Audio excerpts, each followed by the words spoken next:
The snow on Oscar Magnusson's cabin roof stood 3 feet deep that February morning, yet the structure held firm while every other cabin in the gulch showed dangerous sagging or complete collapse. The gap running along his roof's ridgeline, the feature neighboring prospectors had mocked as wasteful foolishness all winter long, was the only reason he was still alive.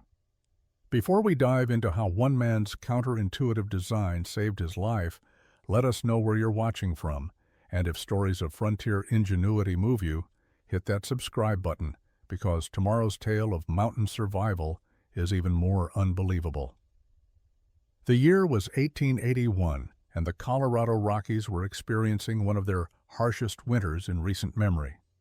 Oscar Magnuson and Ernst Holmberg had been working their silver claim in a remote gulch near what would later become the town of Silverton. They had been partners for 3 years, two men who understood the mountains and respected the dangers that came with prospecting at high altitude. Their cabins stood 50 yards apart, built in the standard fashion that every prospector knew: logs notched at the corners, pine boards forming the roof, a layer of tar paper for waterproofing, and packed earth on top for insulation.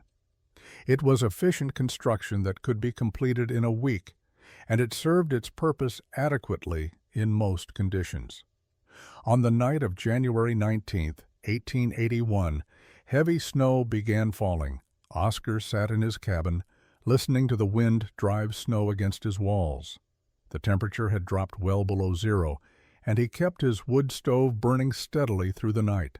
By morning, the storm had deposited nearly 2 feet of fresh snow across the gulch. Oscar emerged from his cabin to assess conditions and check on Ernst. The landscape had transformed overnight into a uniform white expanse broken only by the dark shapes of cabins and the occasional pine tree bent under snow weight. He walked toward Ernst's cabin and immediately knew something was wrong. The structure's profile looked different, lower somehow, compressed. As he got closer, his breath caught in his throat. The roof had collapsed inward, the center beam broken, rafters splayed at odd angles, and the entire weight of snow and timber had fallen into the cabin below.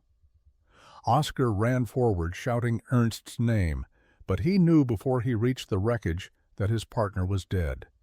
He spent the next 2 hours digging through snow and broken timber. When he finally reached Ernst's body, it was clear that death had come quickly.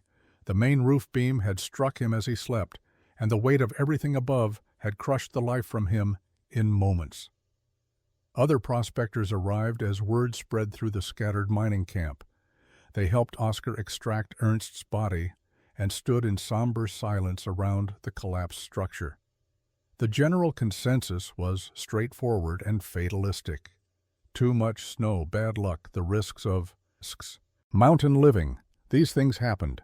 Men died in the mountains from avalanches, from cold, from accidents, and sometimes from their cabins failing under winter's weight. It was tragic, but not surprising. They would bury Ernst when the ground thawed in spring. But Oscar couldn't accept that simple explanation. He stared at the collapsed roof and asked himself a question that would consume him for months. Why had Ernst's cabin failed while his own, built in the same fashion with similar materials, had held firm under the same snow load? Oscar buried Ernst on a hillside overlooking their claim 2 days after the collapse. The ground was frozen, so he piled stones over the body to protect it from scavengers until spring, when proper burial would be possible. He marked the spot with a wooden cross and returned to his cabin with a mind full of questions that wouldn't quiet themselves. The other prospectors had moved on, accepting Ernst's death as mountain misfortune, but Oscar couldn't let it go. Something about the collapse bothered him in ways he couldn't initially articulate. He returned to Ernst's ruined cabin and began a methodical examination. The snow had been cleared away during the body recovery, exposing the broken timbers and collapsed roof structure. Oscar studied the failure points carefully. The main ridge beam had cracked near its center, but what caught his attention was the condition of the roof boards themselves.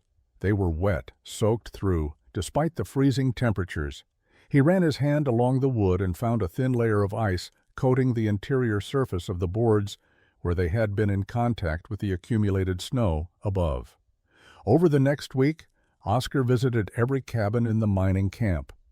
He carried a small notebook and measured snow depths on roofs, examined the condition of roof boards from inside when prospectors allowed him entry, and asked detailed questions about interior temperatures and stove usage.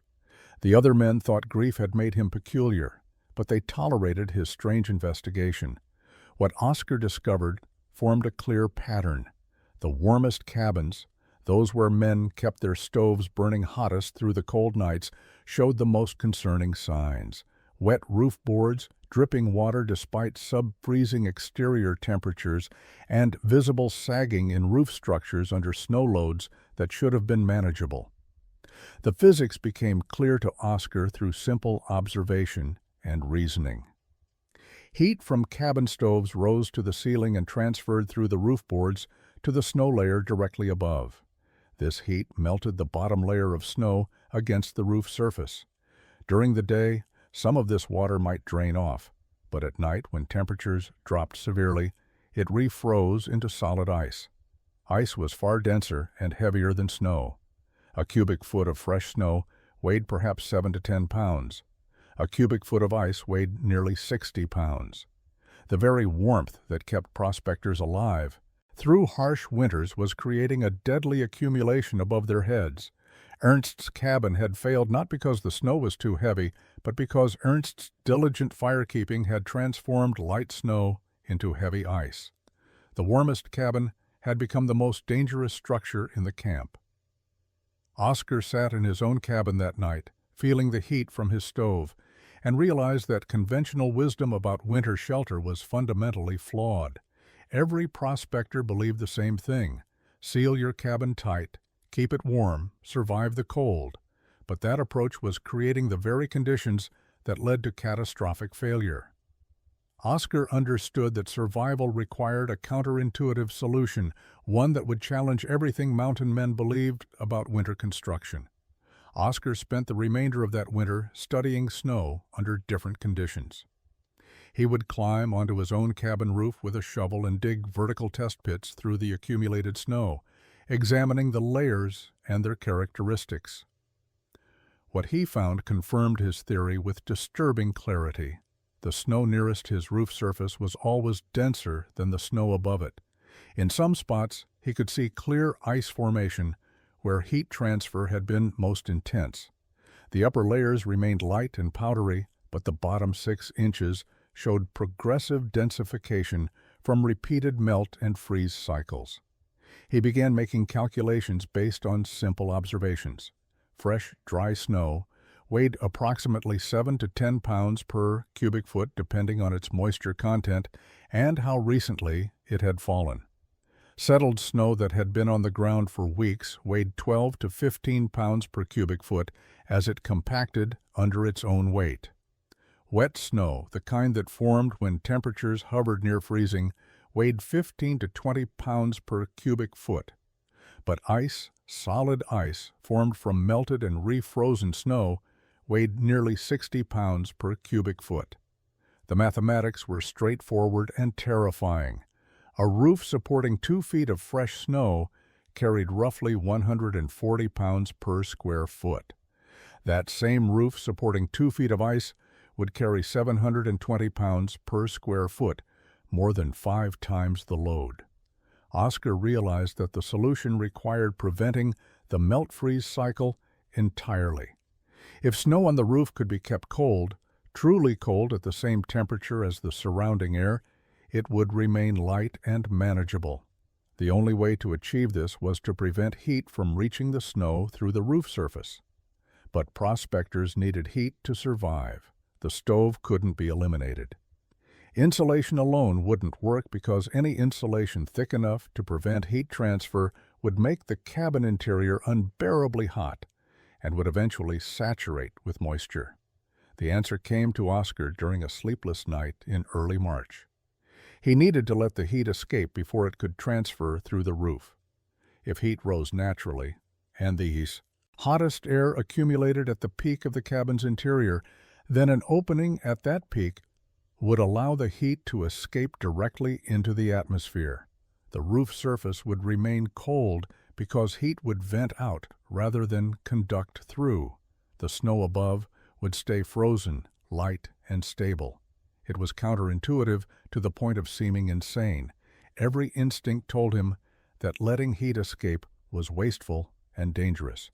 He would need to burn more firewood to maintain comfortable interior temperatures. The cabin would be colder, but the roof would be safe. Oscar began sketching designs in his notebook. A gap running along the ridge line, perhaps 6 to 8 inches wide, with the rafters exposed to allow heat to escape freely. The gap would need to be positioned so that snow couldn't fall directly into the cabin interior. Adjustable shutters could close the opening during summer months when snow load wasn't a concern. Spring arrived in the high country during late April of 1881, bringing with it the rapid snowmelt that transformed frozen gulches into rushing streams. Oscar had spent the winter months refining his designs and gathering materials. When the ground finally thawed enough to allow construction, he began building a new cabin 200 yards from his original structure. He chose a site with good drainage and clear sight lines, and he made no secret of his intentions.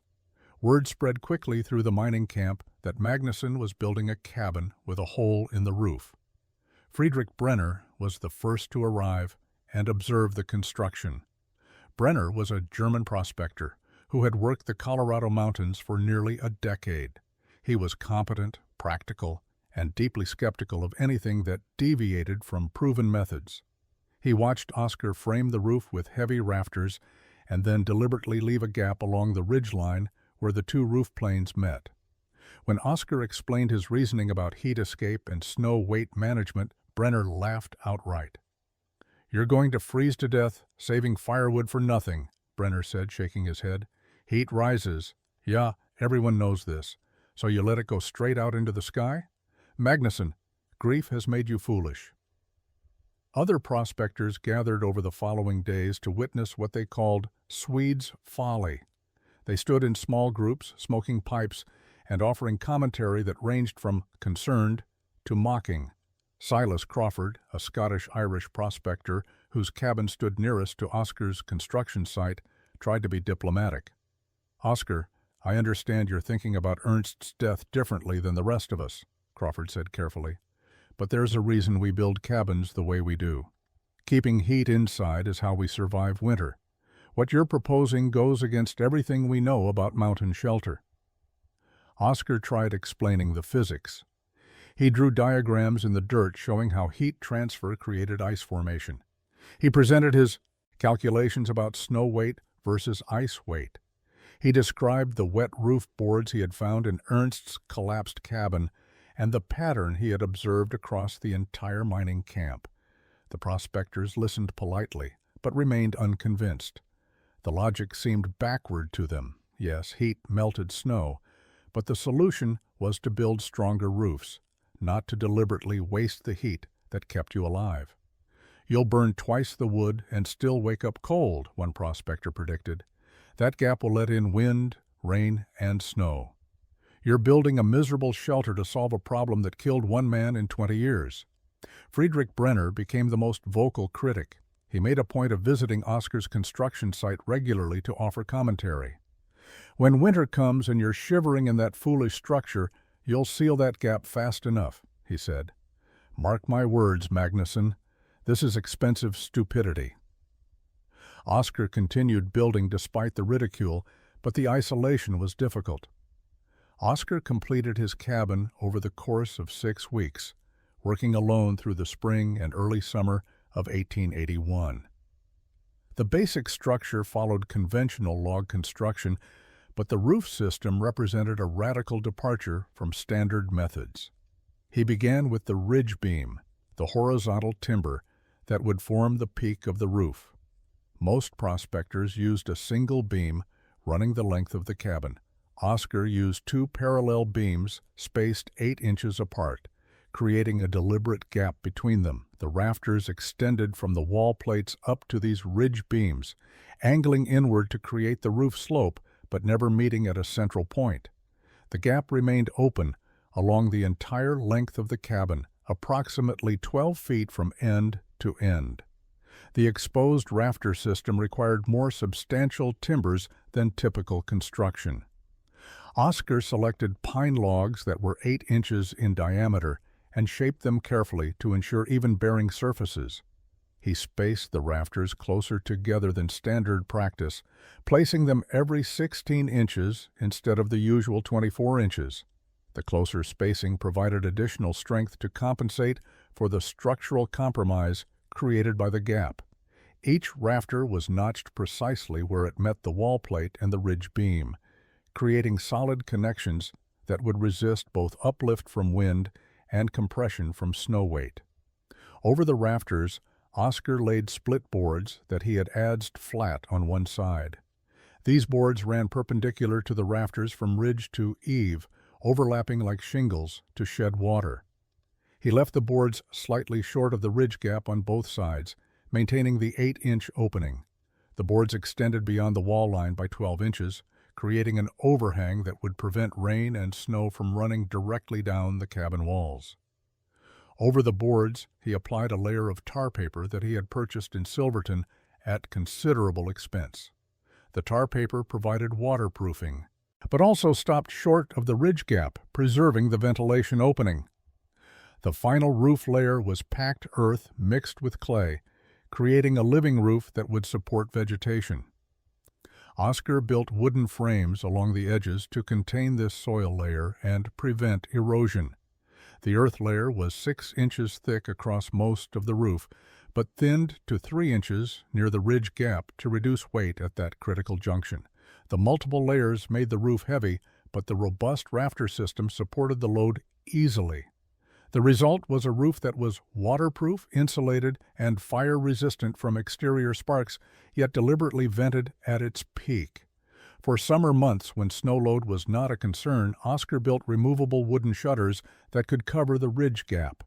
The shutters were hinged and could be opened or closed from inside the cabin using a simple pull system.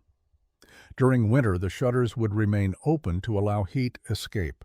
During summer, they could be closed to retain heat during cold mountain nights and to keep out rain. The interior modifications were equally important. November of 1881 brought the first significant snowfall of the winter season. Oscar had been living in his new cabin for 3 months, and the structure had performed well through autumn rains and early cold snaps. He had adjusted his firewood consumption and learned to maintain comfortable interior temperatures despite the open ridge gap. The cabin was indeed colder than a fully sealed structure, requiring approximately 30% more wood to heat, but it remained livable. On the morning of November 8th, he woke to find 18 inches of fresh snow blanketing the gulch. By mid-morning, Oscar climbed onto his roof to examine the snow conditions. The accumulation was uniform and light, the kind of powder that came with very cold temperatures.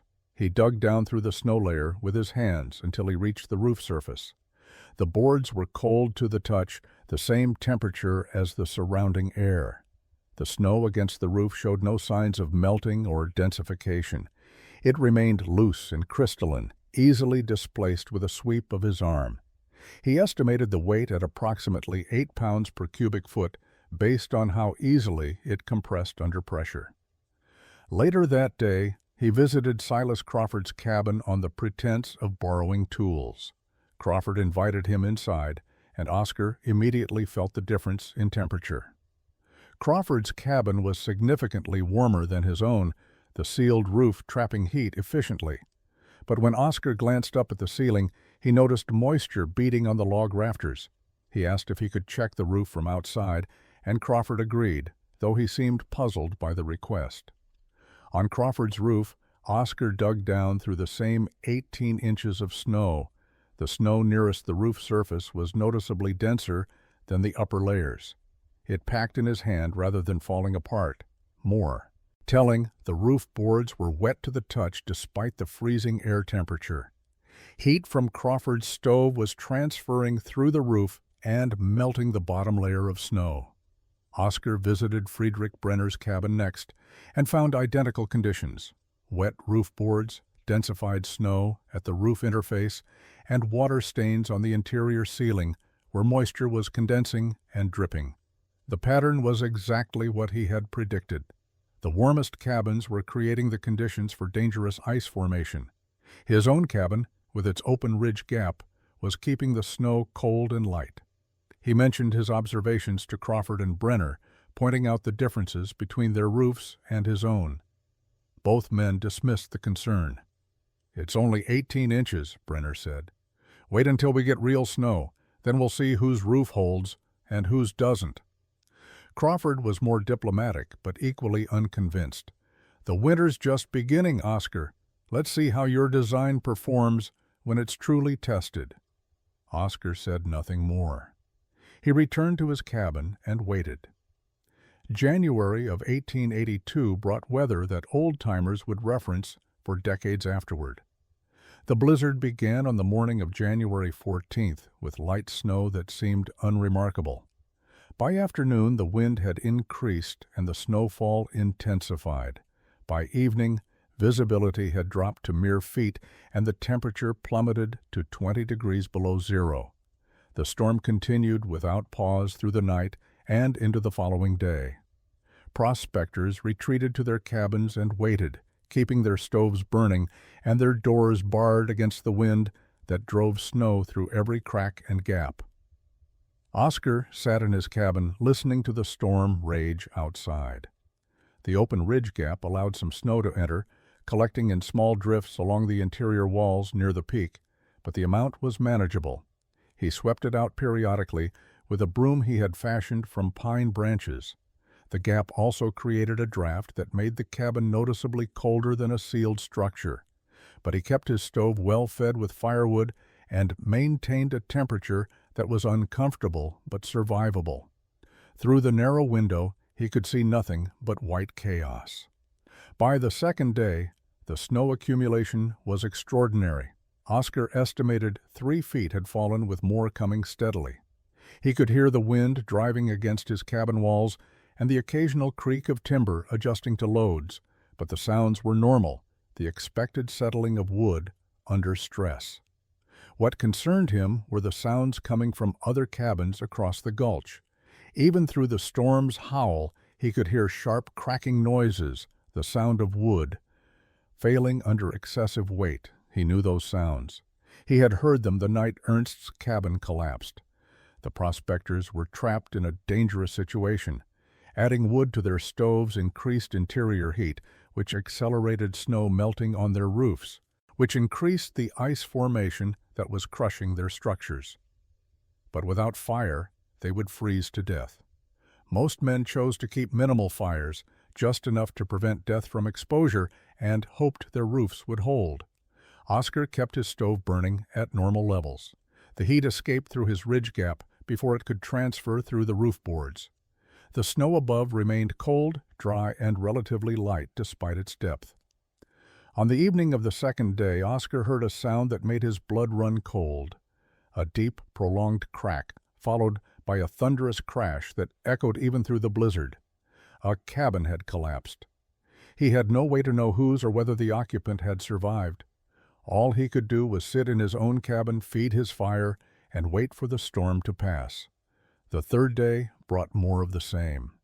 Heavy snow, brutal wind, temperatures that threatened any exposed flesh with immediate frostbite, and more sounds of structural failure across the mining camp.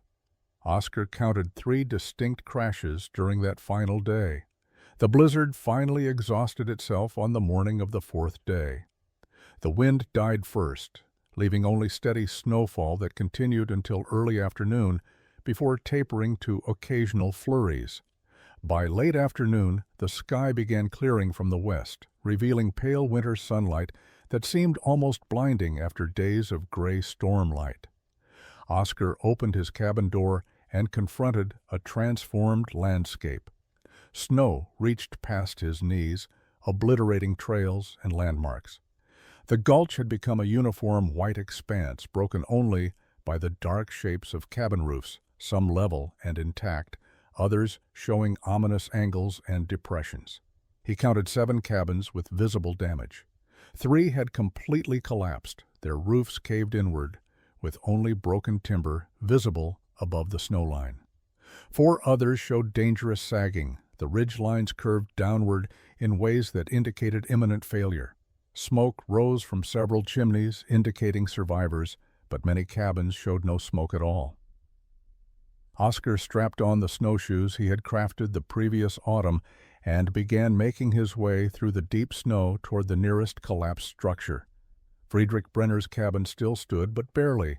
The roof sagged alarmingly in the center, and a large crack ran along the ridge line where the main beam had partially failed.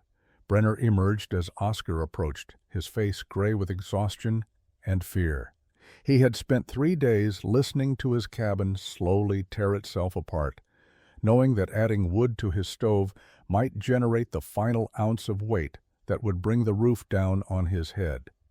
He had survived by keeping only the smallest fire and wrapping himself in every blanket and fur he owned. "The roof is ice," Brenner said quietly. "I could hear it forming. Every time the wind stopped, I could hear water dripping, then freezing. My own heat was killing me." Silas Crawford's situation was worse. His cabin had suffered a partial collapse during the night, one corner giving way where ice accumulation had been heaviest. He had escaped through the window as timber fell, spending the remainder of the storm in a snow shelter he had frantically dug into a drift. He was suffering from frostbite on 3 fingers and both feet, but he was alive. Over the following hours, the surviving prospectors emerged and began accounting for the damage. 2 men had died in the collapses, crushed under roof weight, just as Ernst Holmberg had been 14 months earlier. Others had survived but lost everything they owned, their supplies and equipment buried under broken timber and compacted snow. The mining camp looked like a battlefield, structures destroyed, men wandering in shock, the white landscape marred by wreckage. Oscar's cabin stood untouched. The snow on his roof was deep, approximately 3.5 feet, but the structure showed no stress. When Brenner and several other prospectors made their way to examine it, they found the roof level and solid. Oscar climbed up with them. Oscar dug through the snow on his roof with his bare hands, demonstrating what he had tried to explain months earlier. The snow was cold, dry, and loose. It came apart easily, showing no cohesion or densification. He reached down to the roof boards and invited the other prospectors to feel them. The wood was frozen solid, as cold as the surrounding air. There was no ice layer, no water, no signs of melting. The snow had remained in its original state throughout the storm because heat had never reached it. Friedrich Brenner examined the open ridge gap, peering down into the cabin interior where he could see Oscar's stove and living area. Heat shimmer was visible, rising through the opening, warm air escaping directly into the atmosphere. Brenner ran calculations in his head, thinking about weight and structural stress. He looked back at his own sagging cabin, then at Oscar's intact structure. The evidence was undeniable. "I was wrong," Brenner said simply. "You understood something we didn't." The group moved to examine one of the collapsed cabins. They cleared snow away from the wreckage and studied the failed roof structure. The boards were encased in ice, thick layers of it that had formed from repeated melt-freeze cycles throughout the storm. In some places, the ice was 3 inches thick. Oscar broke off a piece and weighed it in his hand.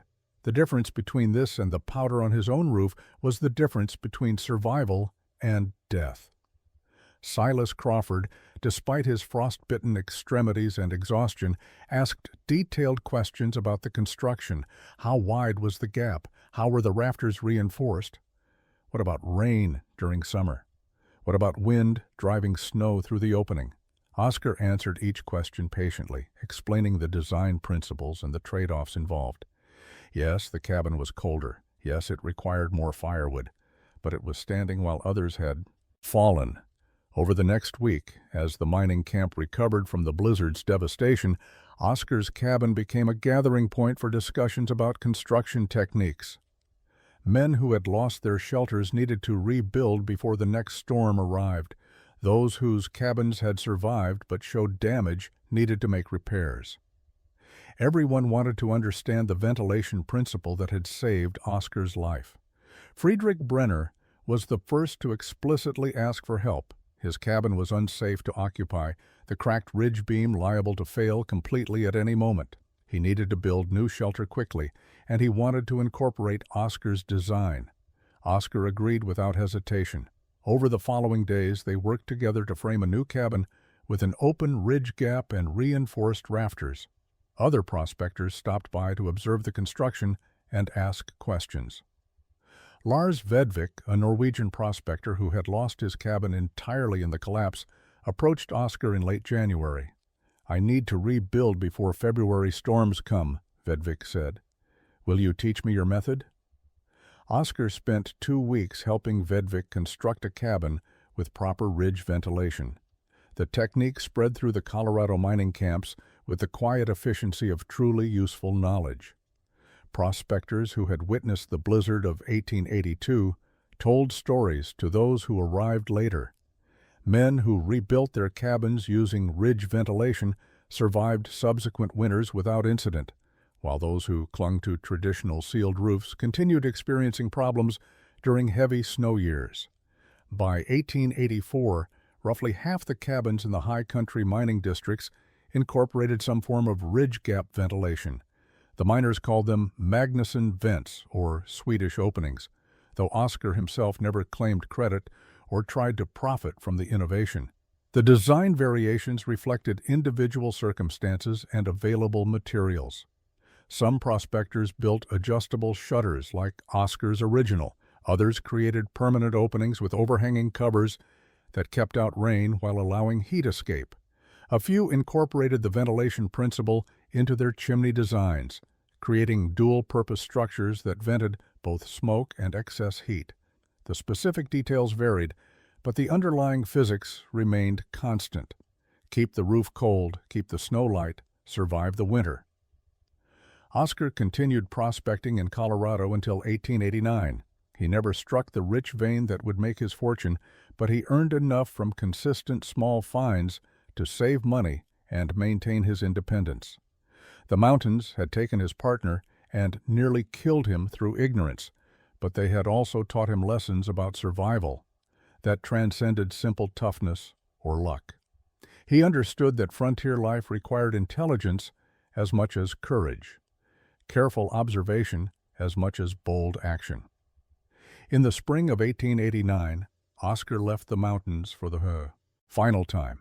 He was 44 years old, had survived 8 brutal winters, and recognized that his body was wearing down from the constant physical demands of prospecting. He traveled to Denver and used his savings to purchase a small house on the edge of the growing city. He found work as a carpenter, building homes and commercial structures for the waves of settlers, arriving as Colorado transitioned from mining frontier to established state. He married in 1891 a widow named Anna Bergstrom, who had emigrated from Sweden 5 years earlier.